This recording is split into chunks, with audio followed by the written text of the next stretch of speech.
Bom, pessoal, vamos dar sequência ao estudo do roteiro 9. As duas últimas aulas foram sobre a teoria dos precedentes. E ainda no roteiro 9, nós temos agora o estudo do microsistema do julgamento de casos repetitivos e do microsistema de formação concentrada de precedentes obrigatórios. Ou seja, o novo código, como eu já me referi em aulas anteriores, ele é formado por vários microsistemas e dentro deste assunto de precedentes, então é necessário que nós possamos analisar esses dois microsistemas que estão justamente atrelados à ciência dos precedentes. Então, abram aí o roteiro 9 e vamos começar a partir do slide 26, certo? Microsistema do julgamento de casos repetitivos. Coloquei aí para vocês um conceito de casos repetitivos, o julgamento dos casos repetitivos seria uma técnica processual para a solução com força de precedentes obrigatórios de uma questão que se repete no foro, seja uma questão de direito material individual ou coletivo, seja uma questão de direito processual. Então, vejam, esse microsistema de julgamento de casos repetitivos, ele está previsto no artigo 928 do Código de Processo Civil e ele envolve 3 procedimentos específicos: o incidente de resolução de demandas repetitivas, o julgamento de recurso especial repetitivo e o julgamento de recurso extraordinário repetitivo. Esses 3 procedimentos formam um microsistema de julgamento de casos repetitivos. O legislador 2015 teve esta preocupação baseada em um problema, vamos dizer assim, que é um problema de nível mundial, não é um problema só do Brasil, mas vocês verificam com muita facilidade no sistema jurídico brasileiro, que é o problema da litigiosidade de massa, ou seja, a sociedade moderna, as relações individuais cada vez maiores, as pessoas se relacionam de forma muito mais ampla que em sociedades anteriores, pactuam, não é? Basta vocês pegarem um simples exemplo de uma pessoa que tem 4, 5, 6 chips de celular, então ela tem contrato com 6 operadoras diferentes. Então, esse relacionamento material de massa certamente gera conflitos massificados e atinge um número, muitas vezes, indeterminável de pessoas. Como há uma série de problemas, que não seria o momento, mas existem os problemas do processo coletivo, então o que acontece é que essas pessoas, inúmeras pessoas detentoras de direitos individuais, cada uma ajuiza a sua ação específica. E aí eu vou ter uma inundação, um verdadeiro tsunami, de ações no Poder Judiciário que tratam exatamente, discutem exatamente a mesma tese jurídica. E o Judiciário vai ter que enfrentar e julgar individualmente cada uma dessas demandas. Só que é necessário que haja uma racionalização desse trabalho, visto que, enquanto os conflitos crescem em progressão geométrica, as soluções são dadas em progressão aritmética. Então, essa conta não fecha. Qual é o principal elemento que ocasiona a morosidade hoje do Poder Judiciário? Certamente, o imenso número de ações, a litigiosidade que inunda o nosso país, no Poder Judiciário brasileiro, com ações. E aí é necessário ferramentas para poder tentar minimizar os impactos deste problema. Por isso que o legislador teve essa preocupação e já existia a técnica do julgamento do recurso especial repetitivo, então foi trazida essa técnica também para o recurso extraordinário repetitivo, com uma série de melhorias, digamos assim, no Código de 2015, e uma grande novidade, que é o o incidente de resolução de demandas repetitivas, esses 3 formando o microsistema de julgamento de casos repetitivos, e o incidente de assunção de competência, que aí não faz parte do microsistema de casos repetitivos, mas faz parte do microsistema de julgamento, do microsistema de formação concentrada de precedentes, certo? Veja, este microsistema de julgamento de casos repetitivos, ele tem uma dupla função, certo? Vocês vão enxergar facilmente nele uma dupla função. A primeira função, gerir e julgar casos repetitivos, certo? Ou seja, é uma técnica de gestão. É necessário que o Poder Judiciário seja municiado, todo juiz ele é um gestor do seu cartório, ele é um gestor da sua unidade jurisdicional, do seu gabinete, do desembargador, e, como todo gestor, tem que ter ferramentas técnicas para racionalizar o seu trabalho. Então, o microsistema viabiliza o emprego de técnicas de gestão de julgamento. E a outra função, por isso que está inserido diretamente aí neste tópico que estamos estudando, que é formar precedentes obrigatórios. Ou seja, através do julgamento dos casos repetitivos do IRDR, do recurso especial repetitivo, recurso extraordinário repetitivo, então, quando os tribunais julgam o recurso, o processo baseado nesta técnica de julgamento, o acórdão proferido, então forma um precedente vinculante.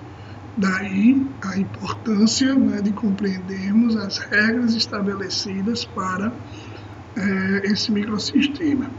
Uma questão relacionada à natureza jurídica do julgamento dos casos repetitivos é saber se ele possui a natureza jurídica de uma causa piloto ou se possui a natureza jurídica de uma causa modelo. Tá? Qual é a diferença? A diferença é a seguinte: no julgamento de uma causa piloto, o que acontece?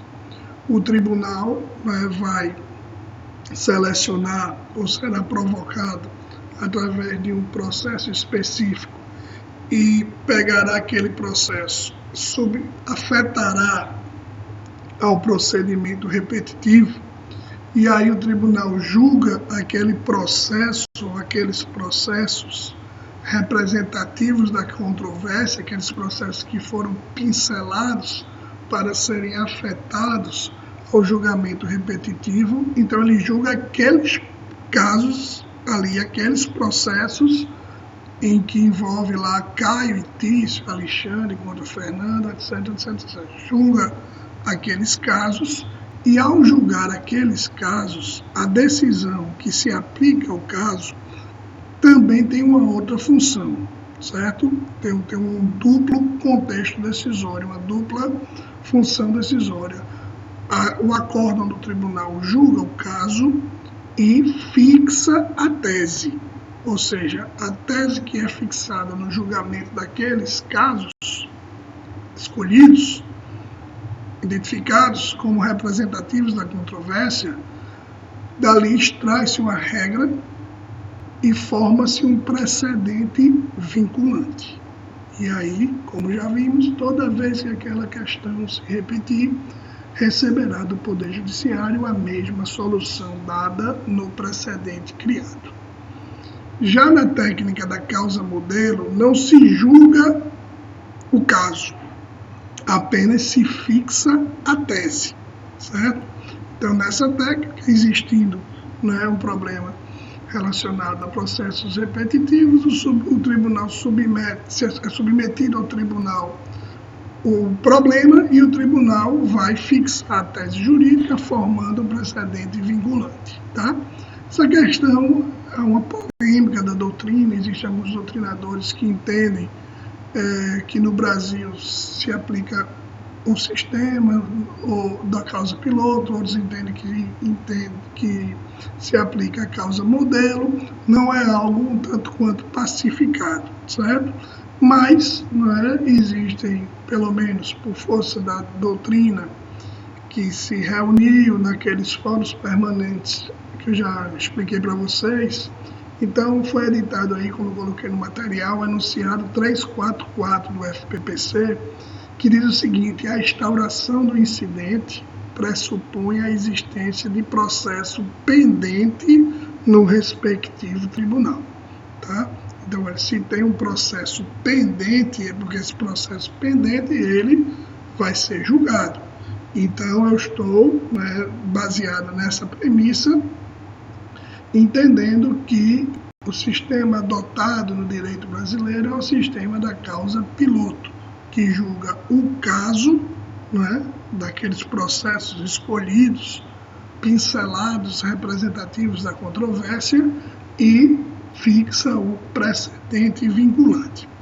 Apenas na hipótese, que é uma questão interessante, quando a desistência da causa piloto, porque a técnica é assim, é pincelar processo e afetar ao procedimento repetitivo.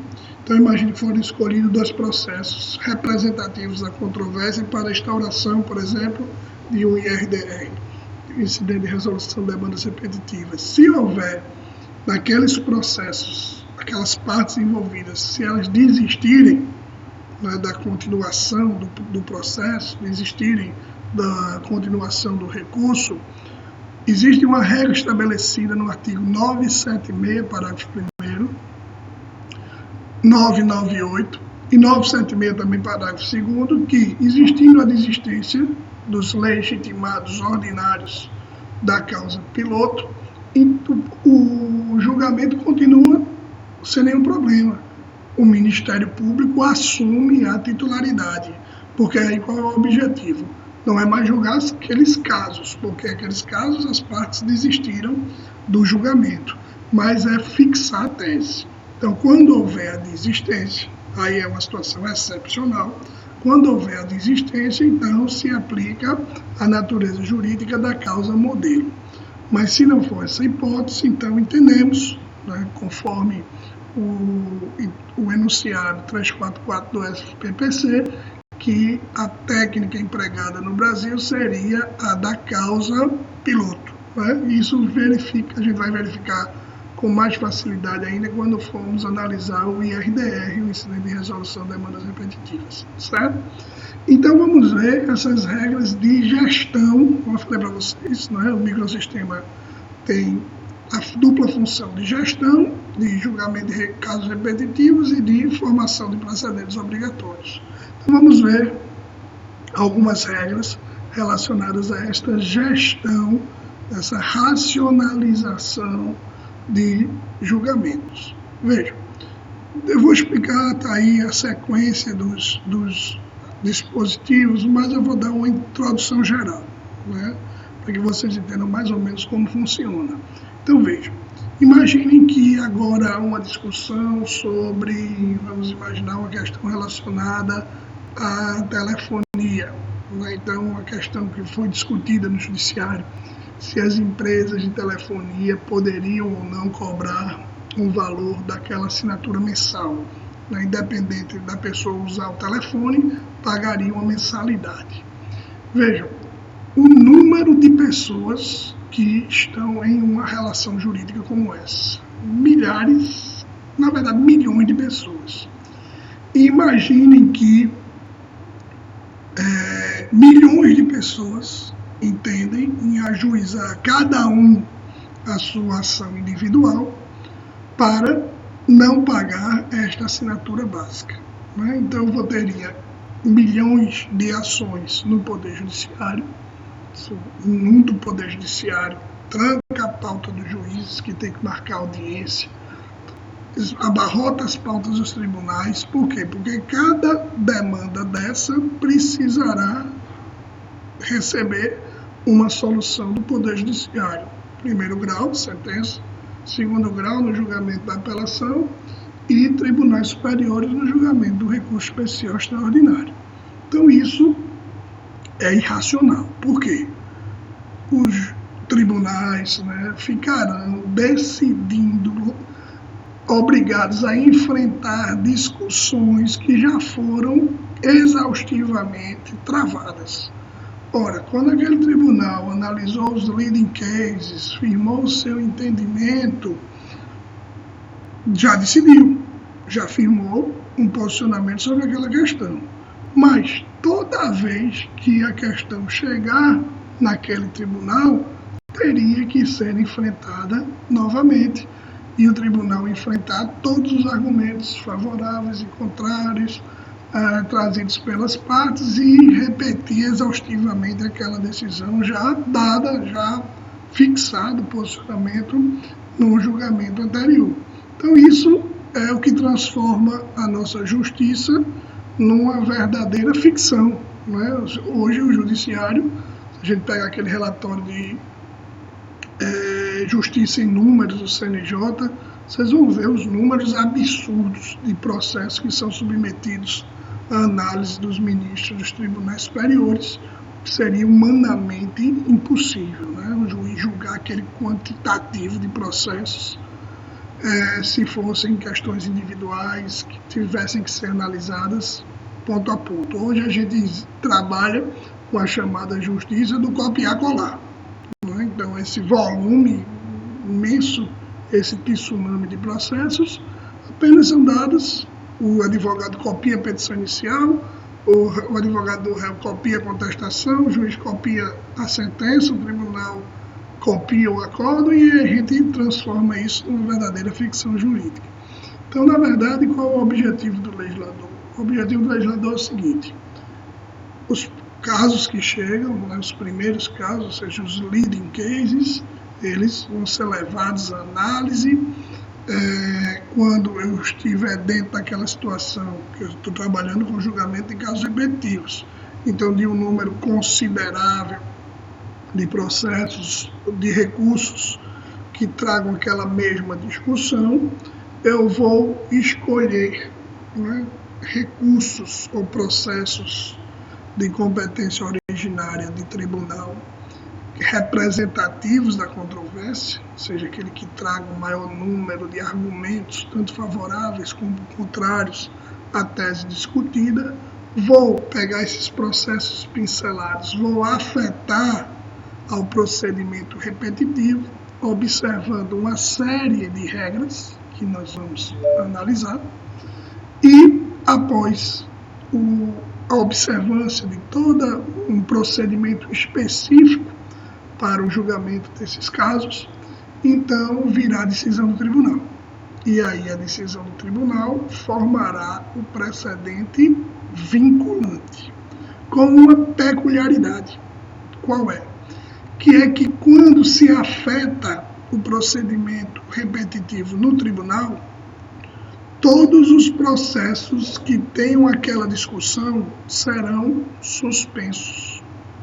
A decisão de admissão de um procedimento repetitivo, consequentemente, gera a suspensão dos processos que estejam discutindo aquela mesma matéria. Isso é bom para todo mundo.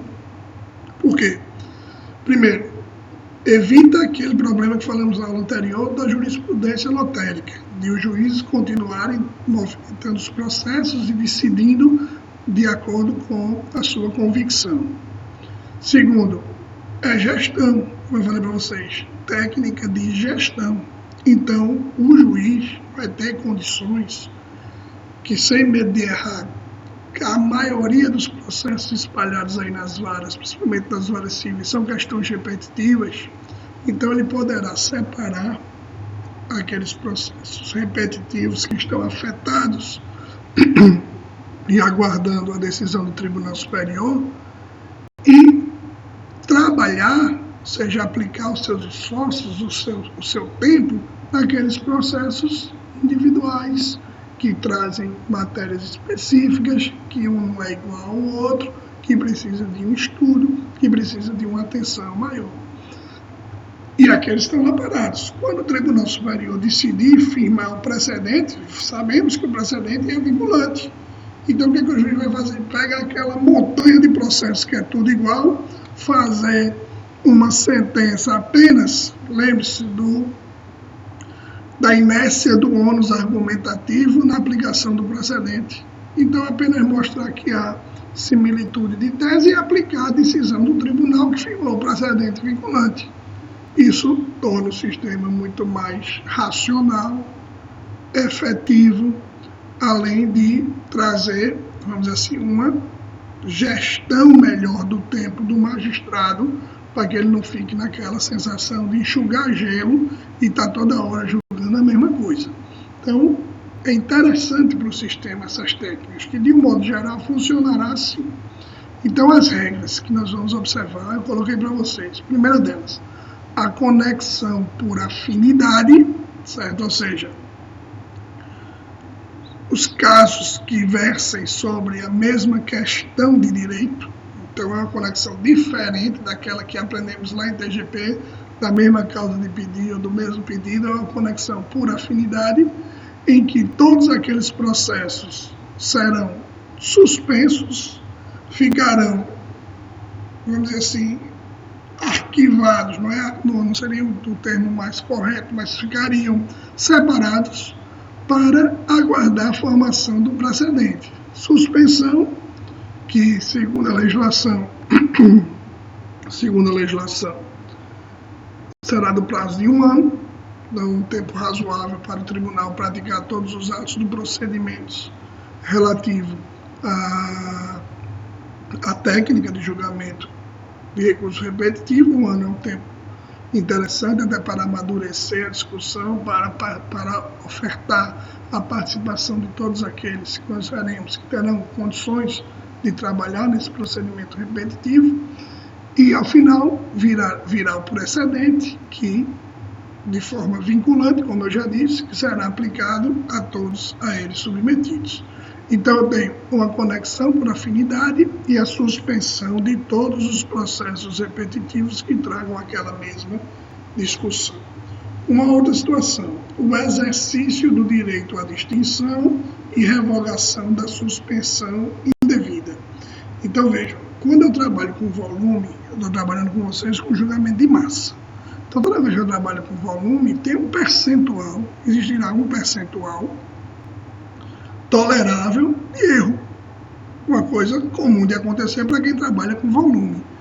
Então, quando vier essa decisão de sobrestamento, de suspensão, segundo feito, as partes, então o tribunal diz, olha, eu estou aqui afetando a matéria da telefonia mensal, da assinatura mensal, está afetado o repetitivo, suspende os processos em todo o território nacional.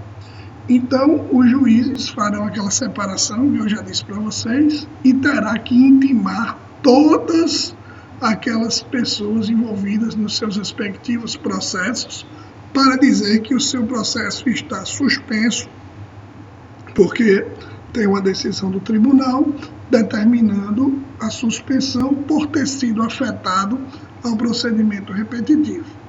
Aí você pode perguntar, e por que tem que intimar todo mundo? Porque, veja, volume é um percentual de erro. Então, quem teve o seu processo indevidamente suspenso, vai poder peticionar, vai ser informado disso, porque haverá intimação em cada processo, e vai poder peticionar ao juiz onde se encontra o seu processo para aplicar aquela técnica que eu falei para vocês de distinção. Dizer, olha, juiz, aqui no meu caso, imagine que foi afetado o julgamento daqueles planos econômicos, mas foi do plano verão. Está afetado lá no STJ e o STJ vai julgar. E aí, imagine que no meu processo não é o plano verão, é o plano Bresser. Então eu vou dizer para o juiz, olha, juiz, a decisão de afetação foi do plano verão, mas o meu processo não discute isso, mas o processo discute o plano Bresser. Então o meu processo tem que sair dessa suspensão. Então é a forma que o legislador encontra para justamente corrigir eventuais equívocos que possam ser cometidos quando estamos trabalhando com demandas de massa.